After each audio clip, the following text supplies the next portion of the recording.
Nerds! Yep. Wow. Nerds. Wow.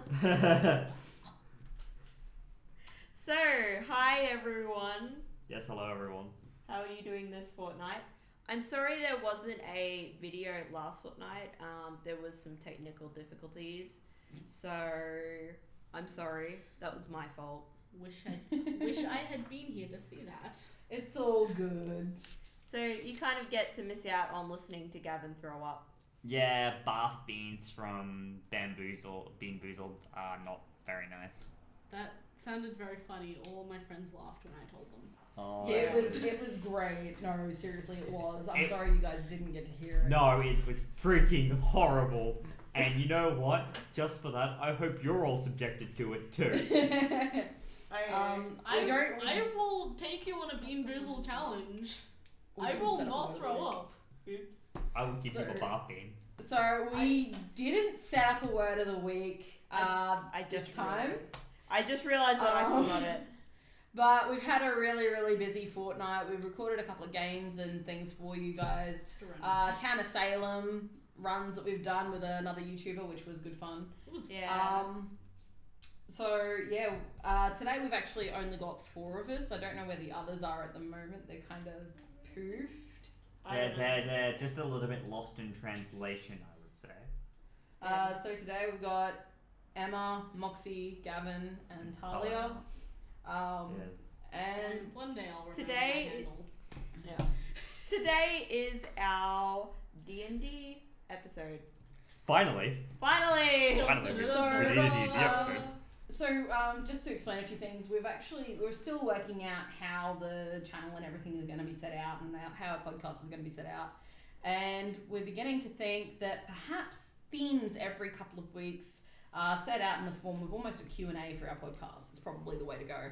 So if you guys have any questions or anything you want to know about us, feel free to leave a comment or anything below the video, and we'll try to get to that in our next podcast. Would like to remind everybody though, trolling the comments will be punished by immediate and very painful death.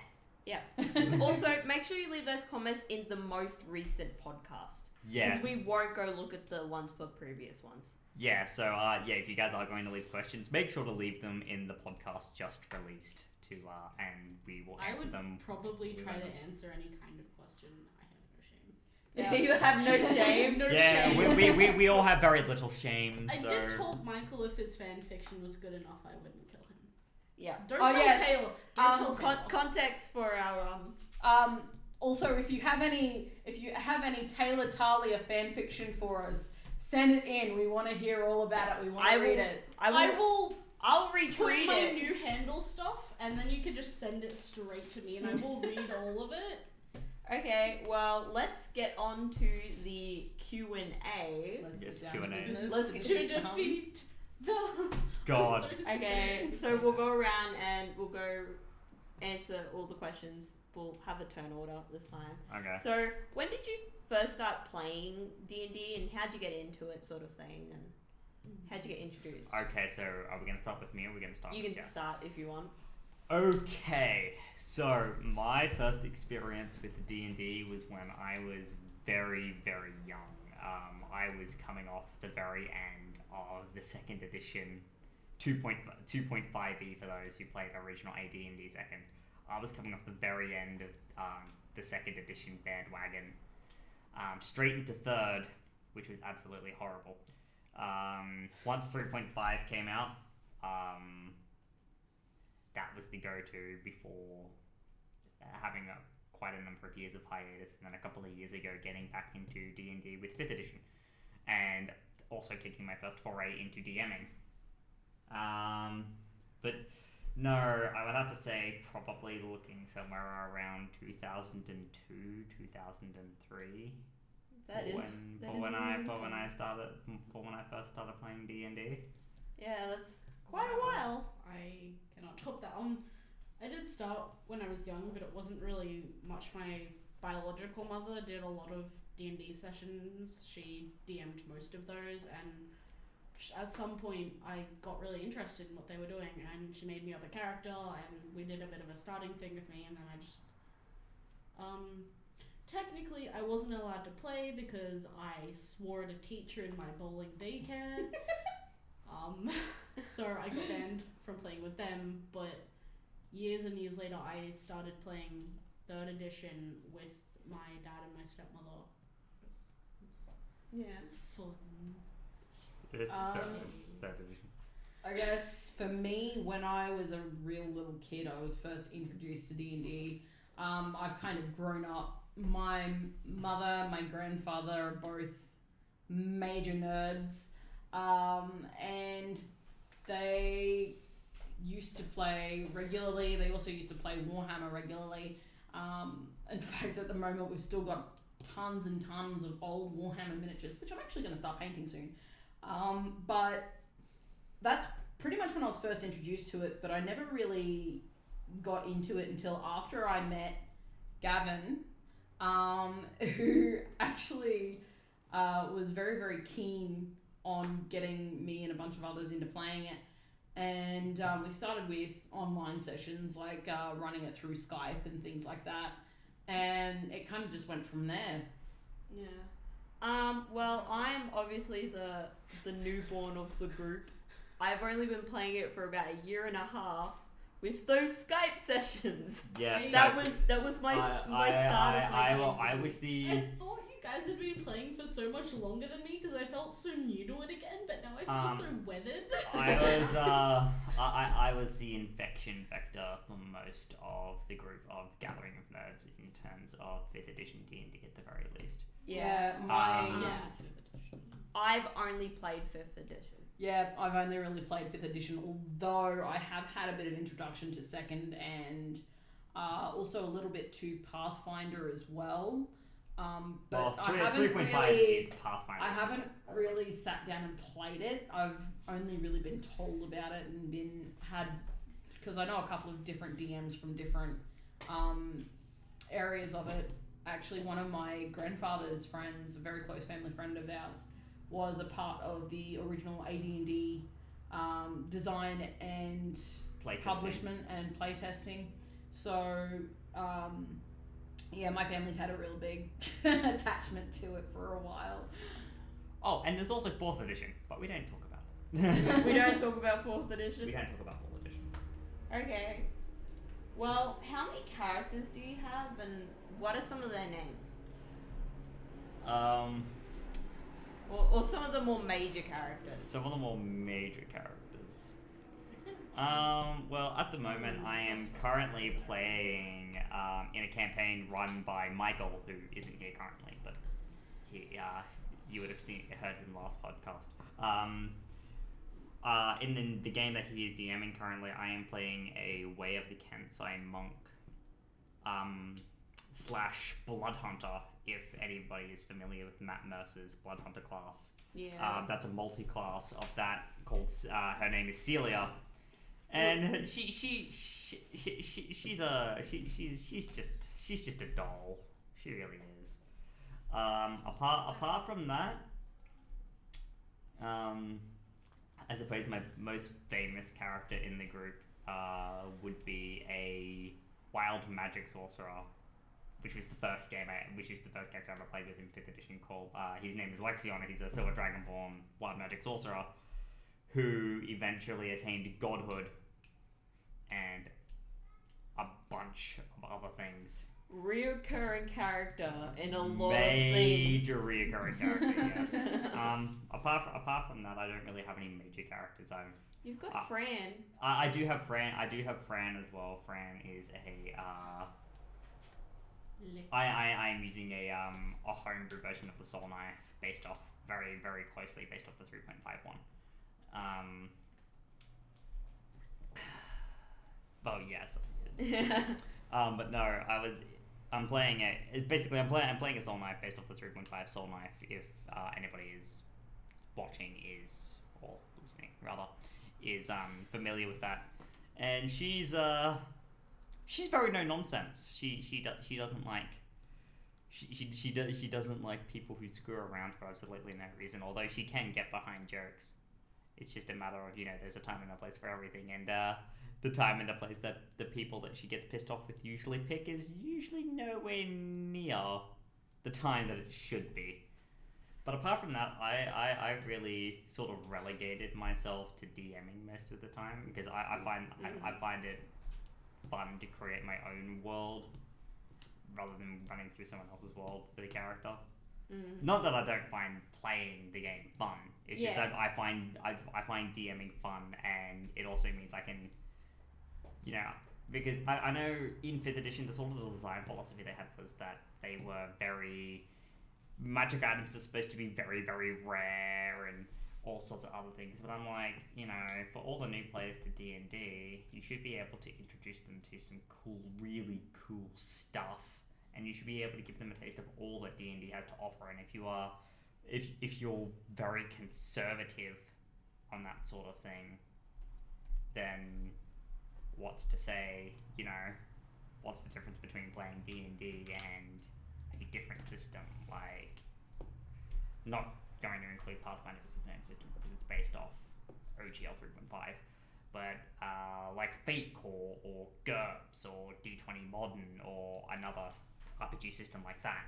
Yeah. It's like, if you want to go really slow, what's to stop you from playing a different system, different role-playing system in gaming, which would be a lot simpler and do what you want a lot better. Yeah, well, but if you have too many magical items, you can get a bit I do OP. I do get the over thing of magical items, but overpoweredness I think is depending on what the DM actually throws at you. Like if the DM's throwing stuff at you that you're still finding a challenge even with all of those magical items, then technically speaking you're not OP. Yeah. Throw hordes. The term OP is really relative depending on the power level of the campaign. So if you have someone who's a really high power level in what's supposed to be a very low power level setting, then yes, they're going to be OP. But if you've got everyone that's like super high power levels in a very high power level setting, for example, something like, from the start you guys are wandering around the plains and destroying stuff, then yeah, you wouldn't really call yourself OP even if you had a bunch of magical items. But I digress. Yeah. Anyways, Taallia, characters. How did you come up with? No. So what how many characters do you have? Yeah. And what are the names? What are some of the Major ones that you have? Major ones. The first one with Dad and Christine's campaign was a half-elf ranger, just like ranger fighter, named Iris. I'm not really sure how I came up with that.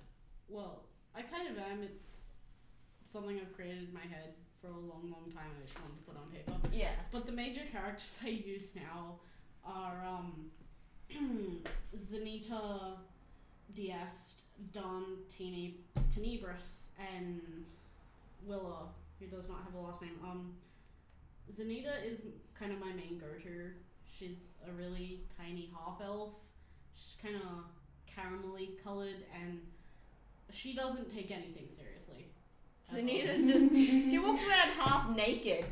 She does. She has these massive tits. And don't forget the glowing nipples. Oh, yeah, she has glow-in-the-dark nipples. And the glow-in-the-dark perfect.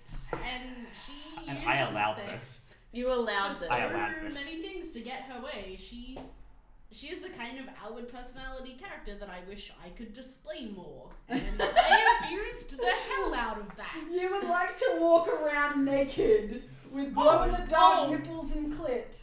On Halloween last year, I then tried to cosplay my own D&D character and was astounded by the amount of shame I felt wearing such a lack of fabric.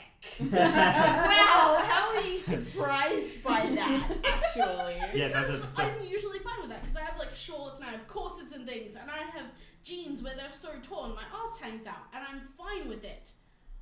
But wearing something that cuts right underneath that area and only like covers the very like top of my breast, just it was very real. I don't think Taallia was prepared to take the immaterial into the visceral. What are you playing in the current campaign? The current campaign, Willow, the what are they called? Aasimar? Yeah, she's an Aasimar. She's an Aasimar. A winged Aasimar soul knife that Gavin decided to make, and it sounded really cool, because knives. Knives made using your brain. I mean, if anyone's ever played 3.5 and played Assault Knife, it's fun. It's really fun. Generally, I made her as Discards the needs for magical weapons ever. She has a sense of humor, and she wants to get along with people, but she's really drawn inward and depressed and a bit emo-ish in her moves. I've got a backstory as she was basically banned from her village. She has this, instead of very holy, angelic-like to her, she looks very demonic and dark and scary, and apparently some things have come to light that it wasn't exactly her fault, but there was a murder in her village, like a friend of hers, and her power had surfaced, and the village decided to blame her for it and banned her entirely. And she kind of decided to go along with the first person she saw that kind of resembled her a bit. Which is where my character came in. For her own comfort. So I've probably got way too many characters. I've got Aura, who was my first character, and she's a bit of she was raised in a whorehouse, and I'll leave it at that. Or is another reoccurring character. She's a character that's been reoccurring. She's one of those very, very sinful characters. She's actually chaotic neutral. In her storyline from campaigns that we've played with her in it, she's actually taken over Asmodeus' spot as the leader of the Nine Hells. Then I've also got Regret, who is actually her son, who is a bit... he's not much better. He was actually in the same campaign as Zanita. And to match her glow-in-the-dark parts, he had his very own glow-in-the-dark schlong. Because why not? Because why not? He was actually a dragonborn. They weren't any kind of item, by the way. No, they really weren't. That was the really serious part about Zanita, when she fell in love with Lick. Yeah, I know. Lock. Lock. Not Lovely. well, then I've got, I'm so used to calling her Lick! those two are both sorcerers. And then I've also got, let's see, Thade, who is my warlock tiefling, who is chaotic evil, and she's actually a Skull of Orcus warlock. She's actually in love with her patron, which is never going to end well. You've got Grimoire, who is a crazy... She's actually probably based off of one of my fandom characters from Homestuck. And she's a crazy grey tiefling with that wears clown paint and does these very strange things, and she's actually chaotic good. I've also got 707, which is in the current campaign in Gavin's current campaign, and he's actually a rogue with an archetype that Gavin's been working on, which is the Arcane Hacker archetype, which has been very interesting so far. He's actually based off of 707 from Mystic Messenger. His Korean. And I'm sure I'm missing one. Oh, Blaze. Yeah.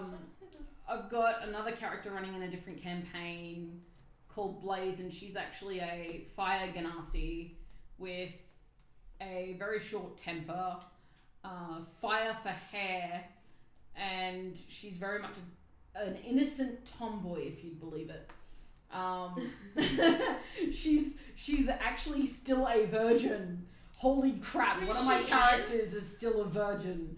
Oh yeah, and she is terrified of having sex. At least she's not like Gavin's character who refers to it as the ritual. Yeah, Celia is special. Special. And I've also got one more character that I've only just started up. She's actually in another friend of ours campaign, and she's a swashbuckler rogue, so she's going to be interesting. I've only played her once, and I'm looking forward to playing her a little bit more. Yeah. I've got a couple of interesting characters. I've got my first character I ever made. Her name was Leah. She's another reoccurring character. She's a wood elf cleric who follows Carillion Lathian, which is the elven god of magic and art. But her art is fire. She is so out there. I literally, how I play her is if I think of it, I do it. I don't second guess anything. I don't care if it gets me in trouble. If I think it... Do first, think later. Do first, think later. It might be funny. I cast light on a lot of people, including a vampire once. That time she set Richard's kitchen on fire. That time she set Richard's kitchen on fire. And then set his... No, wait. She set his lawn on fire. And then she set his kitchen on fire when she was trying to apologise. Yeah. I feel like Dawn would have tried to like her because fire, and then would have wanted to kill her. Yeah. She is so fun to play because I just get to let loose and have fun.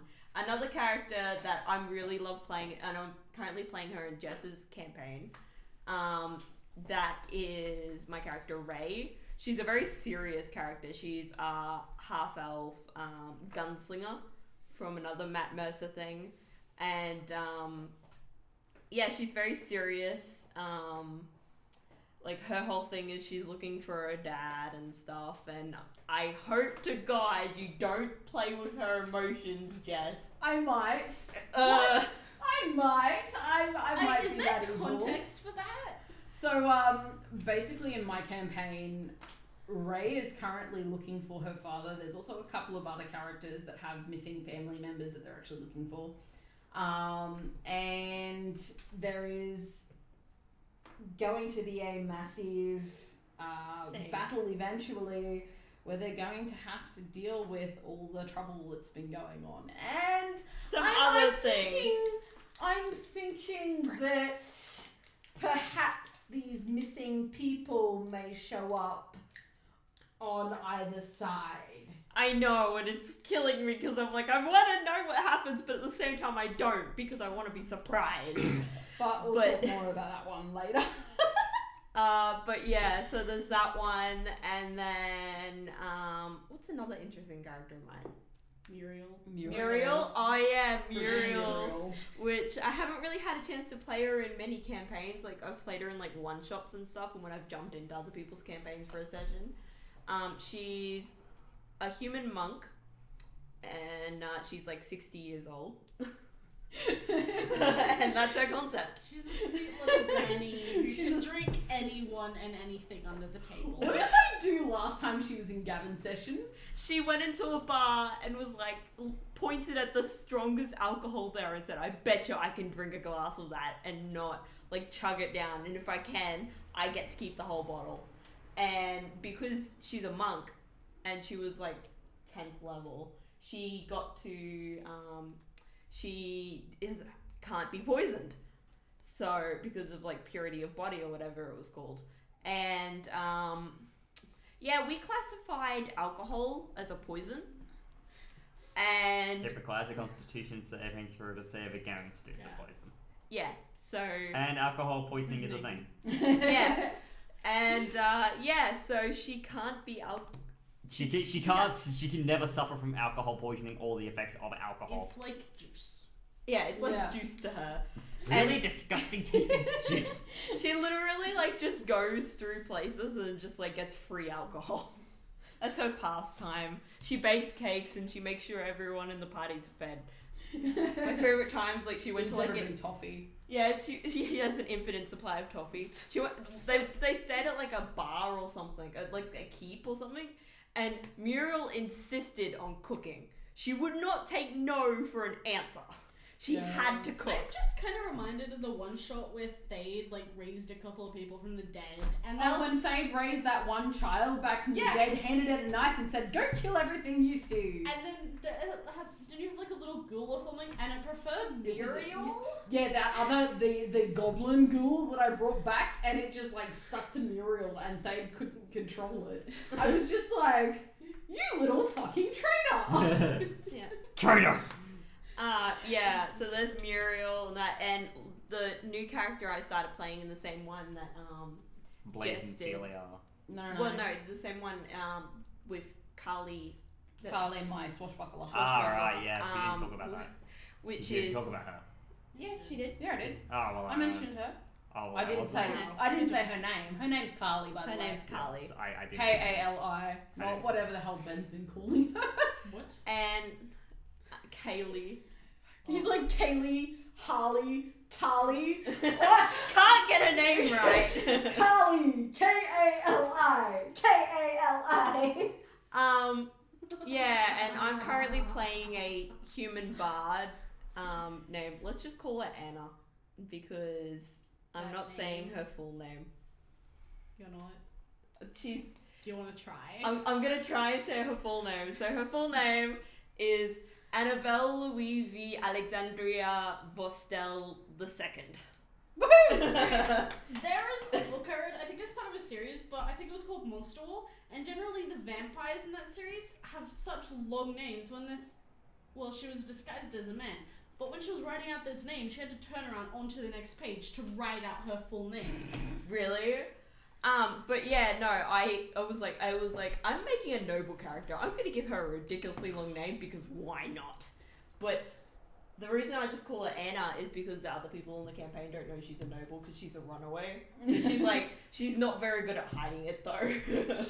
She's a bit prissy. What about Ro? Ro's my character in Michael's campaign at the moment, and We play a lot. We play a lot of D&D. I think we play something like. Well, I know Emma and I play at least 4 sessions a fortnight now. Yeah. Well, technically 5 because that one of them's a weekly. Weekly, yeah. So 5 sessions a fortnight. I wouldn't mind playing more if I could get So many. I'm like 4. I'm currently at like 5 a week too, actually. 3 or 4. Like, If Michael I once could a get to fortnight, them Jess super once a easily, I fortnight, wouldn't D&D mind once playing a for a fortnight. I think we play way too much. Once a week. Yeah, Yeah, 5 a We're fortnight. getting to that point where it's like we shouldn't join anymore, but it's so much fun. And you can't say no because it's like when you see someone's playing another one, it's like, I want to join. It's like, I want to go. I want to See, play. I'm not playing enough. But anyways, Ro. Yes, Yeah, Rose, my, also a Ganassi. She's an air Ganassi though. And she's a ranger blood hunter. Because in Michael's campaigns, we're all blood hunters. That's the common thing. Oh, yeah. Yeah, everybody's got that little bit of blood hunter there. So let's move on to the next question. So, how do you guys come up with your characters? Oh boy, there are lots of things that go through my head.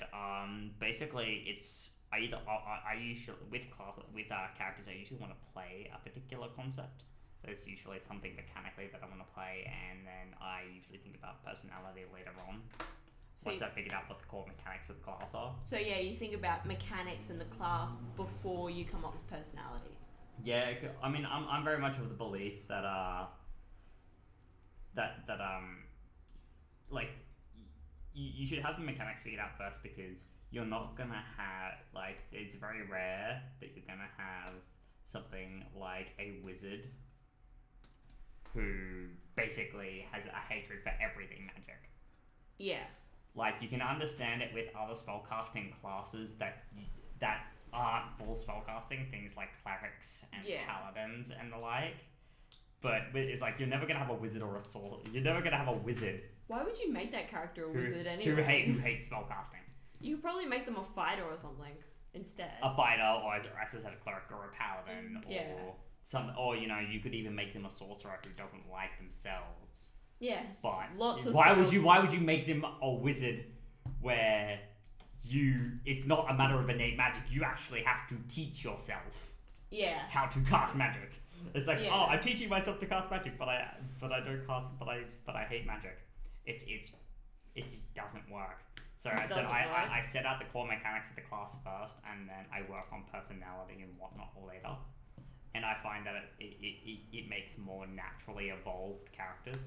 because it means that you're locking yourself out of certain personality traits that you want a character to have, that you could want your character to have, but at the same time you're getting more compatibility with the stuff that they do have, things that tie into the class very well, ties into campaign flavor very well, ties into party dynamic very well. Yeah. And I've just found that's the best way of creating characters. The other way is just having an already made concept in mind, like recreating a fictional character in Dungeons and Dragons. Like having a personality and everything already, and sometimes even abilities and stuff already set out, and just trying to find a mechanical equivalent. Yeah. It's usually the other way that fits really well. Taallia? I usually do personality first. The main character sort of actually fully playing campaigns like the one now I kind of base off of my own personality traits and fit around to work with those. But then there are ones like Iris or my vampire Don Tenebris where sometimes I get crazy ass batshit dreams or something and they all have a general idea to them. And because they sound like such a good idea to me, I will write them down and use them for something. Yeah. Best ideas come in dreams form, I think. I agree. Well, yeah, Dawn became such a fleshed out character. It was A little scary. I do mine basically the same. I've kind of run them from building it from my own personality. Every single one of my characters has a little bit of me in them. But from there we kind of... Mine better be gonna, damn you! But no, every one of my characters has a little bit of my own personality in them, even the male characters. Basically, I start with a very, very basic concept of the kind of character that I want. Sometimes I'll even start with their history, and then I'll roll up their stats, and from their stats we'll decide where their personality actually ends up. Like Blaze, for example, for one of her stats I actually rolled an 8, which was very, very interesting because I've never played a character with a stat quite that low before. My usual lowest is 10. Mind you, we play with a lot of characters that have stats with 10 or over on pretty much everything. But Blaze is interesting because I kind of want her to have that really low stat. She's got that really, really... she's not very charismatic, we'll put it like that. She's very, very brash character. So that's the sort of thing that I like to do, is I like to build a history for that character to come from, then work out what the stats are going to be from there, and then build the character from that point. Yeah, I find having at least one really bad stat, like an 8, is actually a lot of fun, because then you've got, this person has a weakness. I agree. And that makes them feel more like a person. Well, I mean, I suppose that's in terms of a weakness in... Yeah. Like a statistical weakness, but I mean, you could always have a character that has, very, very high stats and still have a weakness thematically that can be very easily exploited, and then it's like, it doesn't matter how high their stats are, they're still going to get absolutely destroyed. It comes down to, it gives an opportunity that the party can actually, because if you have a character with no weaknesses and you're just really good at everything, there's no point for you to be in a party. Very true, as I said, from a mechanical standpoint, but then you got to think thematically.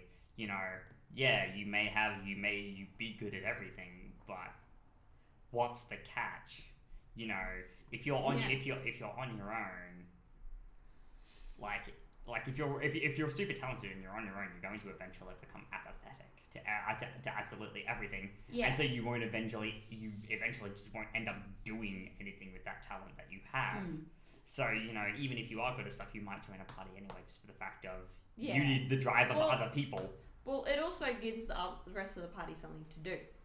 Yeah. Because otherwise your character's just going to do everything and everyone's just going to be like, okay. But anyways, how do you come up with characters, Emma? I find that a lot lately I pick a class first is one of the things that I've been doing a bit lately. Like, I'll pick a class and I'll go, I feel like playing this. Like, when I did that, when I'm doing that campaign that we just started online, where I've only really, with Annabelle, I picked Bard because I was very late to joining. I said I was joining the campaign the day before we started. So I kind of fun. everyone else had picked their classes, so I'm like, what can I do that will complement the party, because I'm the latecomer, so I can understand that. I'll take the fall for everyone, but I had fun playing a bard because they get so many fun spells. Bards are actually a lot of fun. Yeah. That's one of the reasons why I really like Grim, is she's just fun. And yeah, so at the moment I tend to I'll come up with like a class. It was the same thing with Ray. I wanted to play Gunslinger, and I had to sit down and go, okay, why is she good at tinkering, and why did she become a gunslinger? Yeah. And but then I think back to my first characters like Muriel and Leah, where Leah was born from, I looked at Wood Elf and went, what if I made a Wood Elf that was a pyromaniac? Wouldn't that be counterproductive? Because I thought it would be funny, so I did it, and I made a 60-year-old character because I looked and I went, everyone plays such young characters, I'm gonna play a really old one. And she just plays with everyone's expectations. So yeah, I find that the way that you make a character also somewhat sets the mood of the character, which is really weird, and the kind of setting that they tend to fit into. Yeah. Okay, so let's move on to the next question. What would you say is one of the funniest situations one of your characters have ever gotten into? Oh boy. Do I have to pick just one? Yeah, I would say just one. Just one for now. We'll try and narrow it down a bit.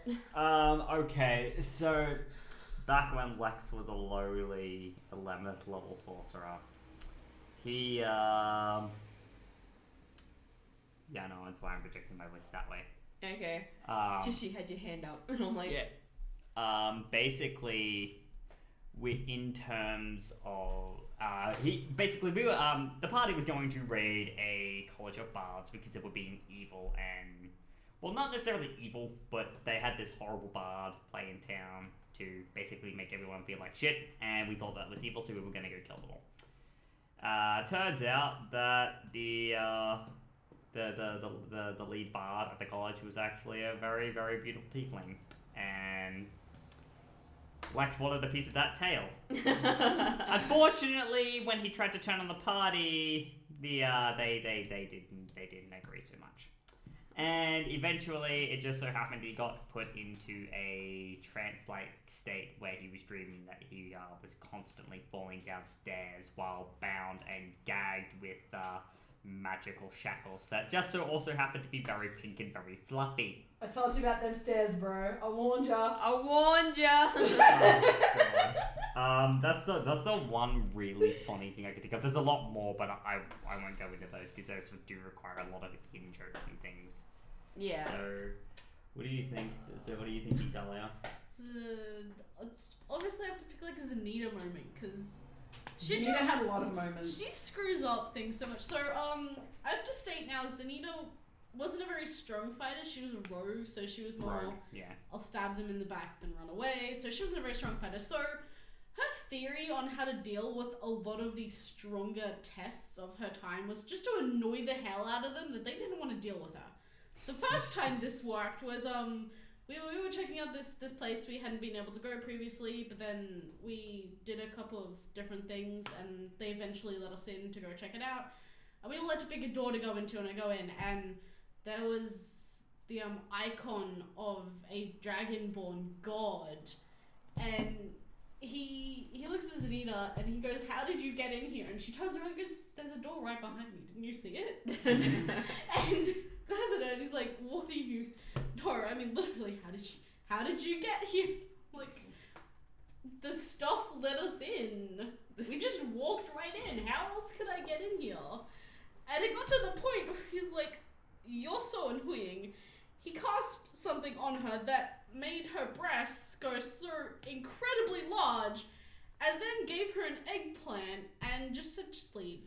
Just leave. Why did you do that, by the way? Because she was also complaining about the fact that no one was letting me lick them, and So he gave her bigger tits and stuffed an eggplant between them. Everyone else was like, what are we doing? And I just kind of walked out looking like the cat's cream. Like, look what I got.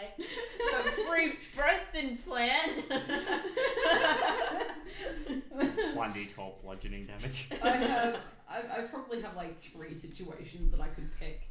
But I think the funniest situation is either got to be the thing with Thade bringing the child back from the dead and then giving it a knife and sending it to kill the whole village. And pretty much just taking out the entire, a majority of the people that were left alive after eating Muriel's food. Or the one time that she tried to kill a plant by plucking a leaf, and then for somehow, instead of actually reaching out and plucking the leaf, it was like a dexterity roll or something. It was like just a to hit. It was just thing or something. She somehow managed to miss reaching out to pluck this leaf off of this bush, and ended up face planting into the dirt. And I still to this very day, I've got a doodle that I did while I was playing this situation, and I was just like, how did you do that? That reminded of something you could tell them with. When I was first joining in, we did a few missions to get everyone together into level 3 and everything. Regret and the bush outside of the hole. Oh, yes. So Regret, I tried to intimidate a hole in the ground. It was a summoner's sanctum in the ground, and Regret tried to intimidate it. Now, Regret has a very high charisma, mind you. It didn't work, so he just tried to deceive the hole into thinking he wasn't scared of it. That didn't work either. Then he tried persuading it. Then he tried to persuade the hole, which one of the other party members decided it was a great idea to, like, say something in his head, because they had, a helm of telepathy. Yeah, helm of telepathy. And scared the living shit out of Regret. This is the only time Regret has ever been afraid of a hole. Yeah. He's normally all in that shit, but this is the only time he's ever afraid of a hole. By the time we got to the first monster, he was begging it not to eat us.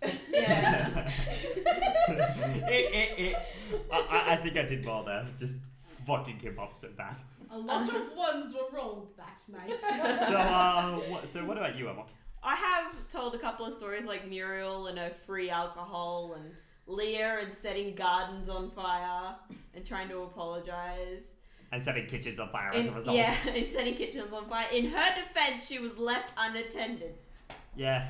Everyone else was off doing important shit, and she got kicked out because she tried to pickpocket everyone else in every other town was too afraid to do the thing, so they sent off the most uncapable people they had. In hopes they'd get killed off. I'm going to save the world in the process. And eventually we came back. Yeah. And they were like, ah! And they became gods. Well, no, they didn't become gods. Gods! They became immortal. They became immortal. Yeah, in that one they became immortals. Not gods, just immortals. So it's just timeless, so they don't age, and they can only be slain. Leah's a god now. She's a very interesting god. I actually would have to make a character that's a follower of Leah, or someone make a character that's a follower of Leah. That would be very interesting. I could just imagine doing that with Sunita. Imagine just like someone who actually starts out in hell and just kind of seen her around the halls. So they kind of half worship her, half going, what the fuck are you even? Yeah, I would actually really be interested, Gavin, if you put in that universe, like there's some random temple somewhere of people that worship her. Oh, there is. There is? Yeah, there are a couple of temples. Oh, Jesus. Oh god, imagine coming across one of those. A bunch of crazies. Maybe you might. God. We need you to exterminate some pests. What pests? They're setting everything on fire? Oh, you mean the priests? Yeah, just leave them be. Just don't worry about them. They're okay. They're all right. Just as long as they don't burn the crops. Okay, what's next? So next, What do we do?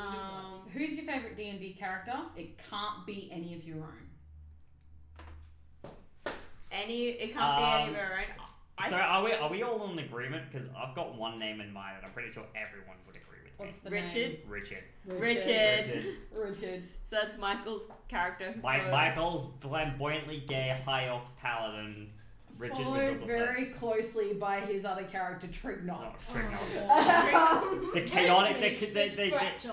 the 40k orc barbarian with if anyone does know anything about the 40k universe, orcs, especially 40k orcs, are what are known as passive psychers, as in they have very passive psychic abilities that sort of warp reality into their choosing. If Trignox believes hard enough in something, it just happens. And then very closely followed after that, another one of his characters is Valiant. Valiant, yes. Yeah, He makes some very memorable characters. Very memorable. Valiant is a chaotic, evil, great old one block. And then Damokos, Yes. who belongs to one of our friends.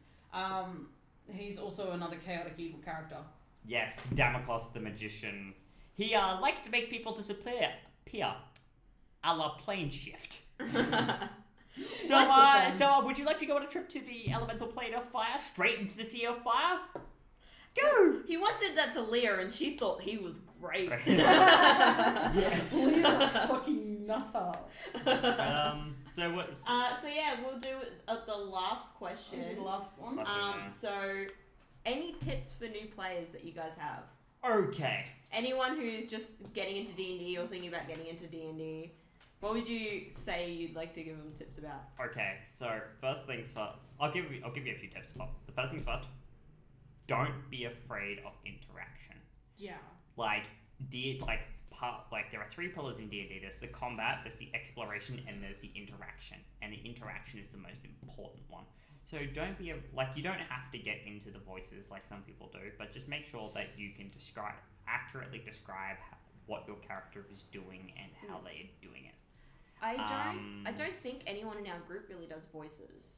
I think we do dialogue at the very least. We may not put on a voice, but we do dialogue. yeah, we do dialogue. We do proper dialogue, but some people just describe what they're doing. They don't like doing the dialogue because they just can't get into we have half integration with our characters. There are some people who just can't do that. Yeah. Which I do get, but I said don't be afraid to interact, and if you are in a group that does do the voices, just talk to your DM and come out in your own time about that and develop those skills in your own time, because of course you don't want to rush yourself and then not have fun, because that's what D&D is about. D&D is about having fun. It's about having fun. Second thing, for your first character, don't be afraid to play a spellcaster. I mean, I wouldn't suggest a wizard, but don't be afraid to play something like a cleric or a.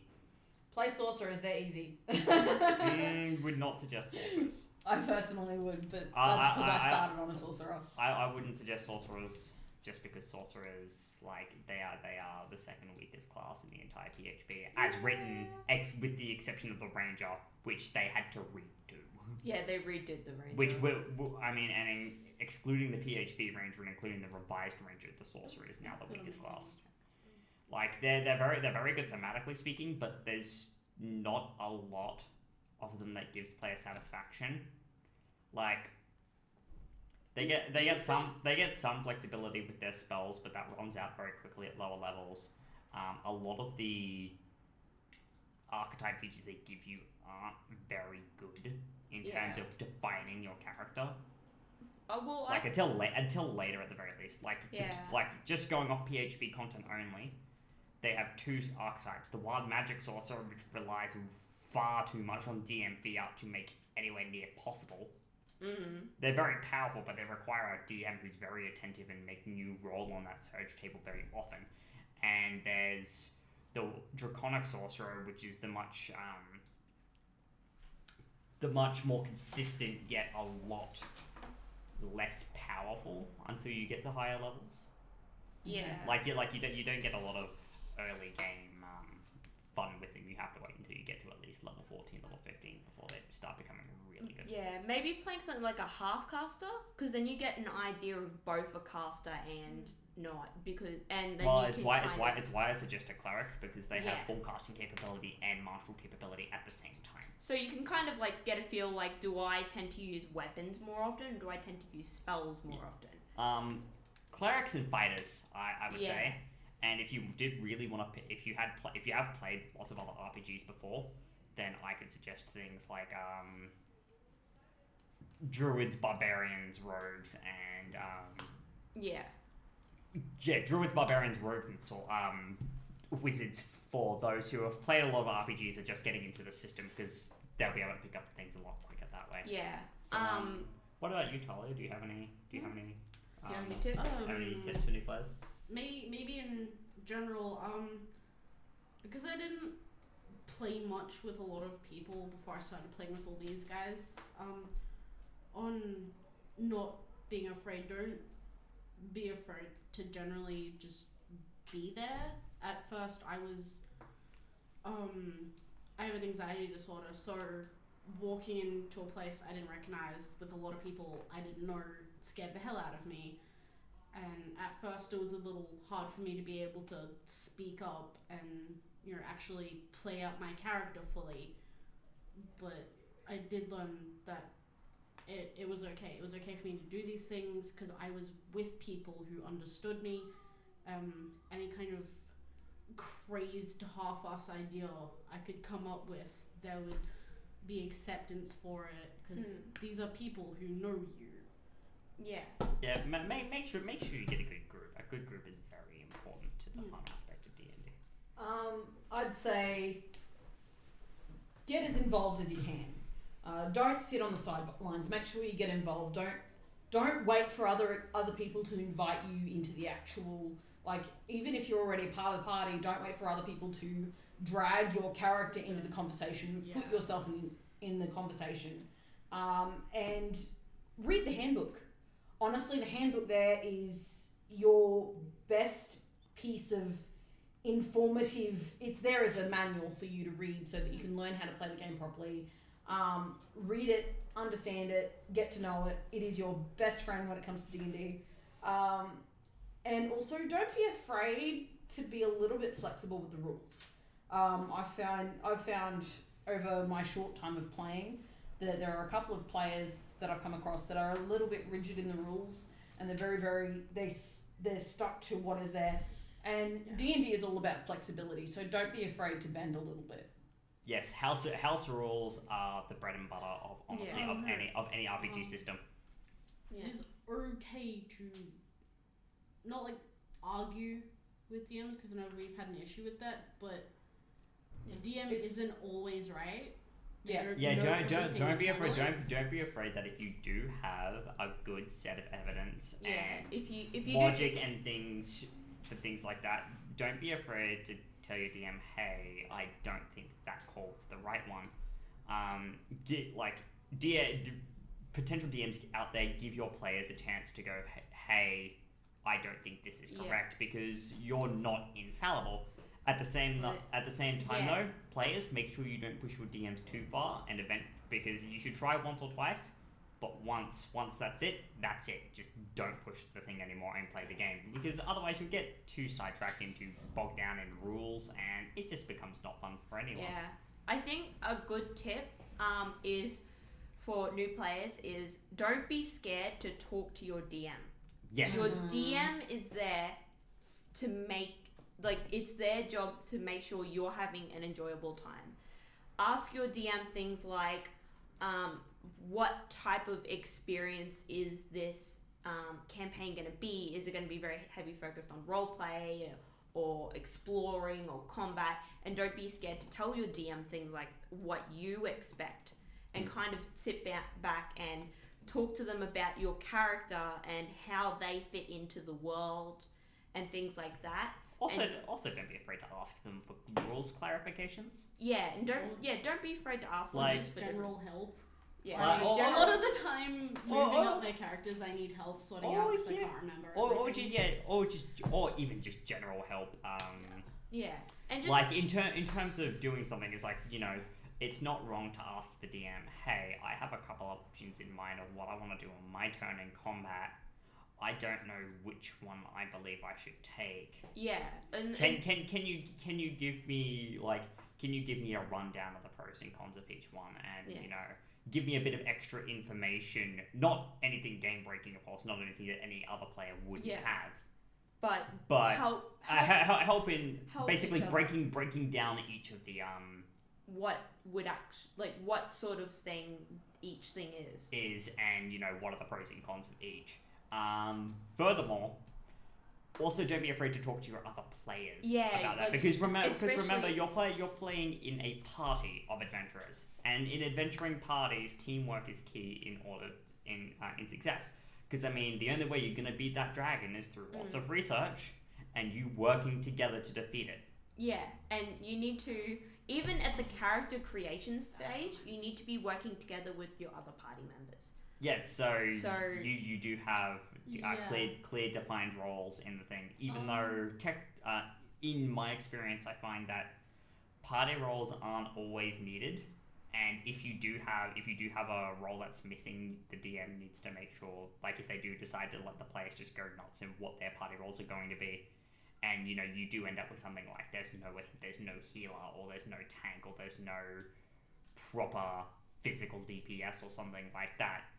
Like Yeah. you might get thing of all magic users or something like that. Don't be afraid. Like that's more than fine. But DMs, make sure that you provide that if they do need that extra dimension of stuff to them, make sure that you provide. Yeah, like Basically, the overall is don't be afraid, guys. Yeah, Don't be afraid. Don't be afraid. communication is key in D&D. Yes, Um, communication is. It's a collaborative effort. That Yeah. teamwork point reminding me of something. I know it's been a little bit. It seems like it's been a little bit sketchy in our group, and it's something I've taught myself to do a lot because of my past. It was mainly acted out in major LARPing. I used to do quite a lot of, but I kind of tended seeing myself and other D&D players I've seen in the past have not let any kind of personal issues with the person get in the way of how they play a character. That's another really good thing. If you have a personal problem with somebody in the session, don't bring it to the session. Yeah, it's the same thing for any game. If you have a personal problem with another player that you know is going to be playing the game, do not bring that stuff to the table. Because DMs don't want to deal with it. The other players involved don't want to deal with it. Yeah. And yeah, that's basically it. Don't be afraid. Communication is key, and leave your baggage at the door. Yeah. Other three main tips that you can give. But now we should wrap up. Yeah, Anyways, we're gonna wrap up. It was lovely talking to you guys again this week. Yeah. Yeah. Yes. Too long didn't read. Yeah. V Thing. stuff. Yeah. English. Make Make words. I can't even think right now. words. Don't be scared. Too long didn't read is don't be scared. So yeah, basically, I had a great time talking to you guys today. If our listeners have any further questions, please leave it for us in the comments. Yeah. Also, if you guys like our content, please support us by subscribing and sharing. We are a new channel, so we do really need that support if you're hearing this. Likes, comments, If you have subscribes. fan fiction, send it to me. Yeah, please do. Please, Yeah, please. we'll leave some. Post us links. We'll leave some I'll contact. leave my social media. Well, we'll leave some contact Yeah. details in the description. Well, that stuff, Um, good stuff will be in the description. Yeah. And yeah. By the way, just remember, trolling equals death. Trolling equals death. You can troll at me. That's fine. Yeah. Okay. Okay. Unless you're Okay. See you guys next fortnight. Yes. Okay. See you on the flip side. Peace out. Bye. Bye bye.